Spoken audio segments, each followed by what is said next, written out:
This is my trip to Southern Illinois some months ago. Was at the Annabelle Mine and some other locations. And here's some samples that I brought back with me that I'm cleaning up. I had a lot of fun out there, a lot of learning experience, and I'm actually trying to plan something about these fluorites, but I'm gonna keep it to myself for now. But if I come up with a plan, I'm trying to do something where people could dig for these, but I'm not situated to talk about my plan as of yet. So just stay tuned, and hopefully this will work out for me and for people who wants to dig for fluorites. And look at this bad boy. Yeah, it's big as my bowling ball, and I'm gonna kind of compare it. Just me cleaning it up right now, and this was a fun pick. And a lot of people tell me, or they didn't tell me, from what I researched, a lot of people would say you're not supposed to wash fluorite with pressure because it's only like a 4 on the hardened scale and blah blah blah. And as you can see, I soaked these bad boys in some rust out or iron out and used my mini tile pressure washer, and it did the job. And some of the fluorite that was cracked and broken, of course it kind of chipped them off, but it does this to any chipped or broken crystal, so it wasn't a big thing. So it cleaned up pretty good, and it did its job. It was, like I said, I really enjoyed cleaning these fluorites up. And this is me at the cave in the rock at nighttime. It was kind of spooky, but it was still cool. Spooky because I was by myself, but I don't know where people find fluorite at this location, but in the mine itself, I guess things kind of shines if you have a UV light, as you see here. Then I've seen a few frogs that kind of glow in the dark. I guess they've been eating the fluorites. All right, this is me back home, just showing some before and after photos of what the fluorite looked like before I have to clean them up. And this is a cool one here, like a little scepter. And I was just holding it in the sun and just showing you how beautiful the different colors are.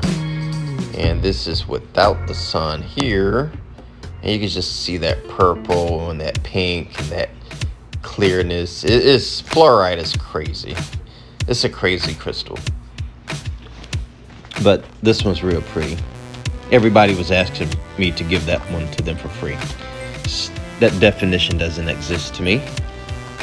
But anyways, off to the next few samples here that I'm cleaning up, just getting some of that, I believe, calcite deposit off the top surface of it. And like I said, I soaked these in iron out and they came out great. This one was a big piece. This is about a 20 pounder. And it was yellow and I took it. Had to take it. And some more pieces. Fluorite is just so cool. The shape that they come out as is those cubes. It's just so cool of some of the different specimens that I've seen here. It's like the shape of it looks like buildings on some of them, like some type of engineering structure, but they're the coolest crystals I ever dug for. A lot of people sometimes I get them confused with amethyst because of the purple color, but I think amethyst, I forgot the hardness scale of the amethyst. This is the picture I was comparing the big one towards the bowling ball. I didn't weigh this one yet, but this bowling ball is a 15 pounder, I believe, if not a 14 pounder. So this fluorite gotta be somewhere around that range of weight. Oh, and this is the before and after photo. Yeah, can you imagine when I was looking for that, I seen the rough side of it, so I almost didn't pick it. Ooh, this is a cool one. Can't wait to show this one cleaned up. and some other ones. I found a bunch of dark purple, some pink, some clear white ones. I don't even know which one is rare. And then you see the yellow ones. Here's the clear one here. But it's cool. This one is kind of a orange or pink maybe.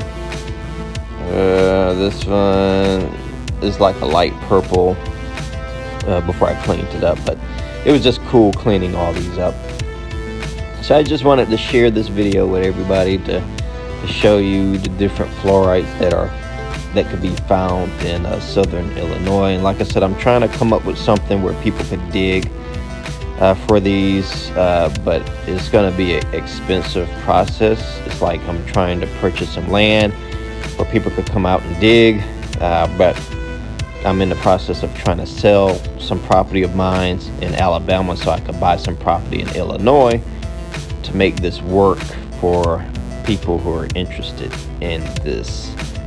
Oh, this is a new cool one too. I don't even know what that material is, but it's cool. A little pink. No, this is purple. There's another cool one there. A lot of cool specimens. I had a lot of fun. And there's a little pretty butterfly. I had to take a picture of nature. I love taking pictures of the flowers that I encounter when I'm in the woods. It's pretty cool. Hey, this one looks like Venus flytrap or something.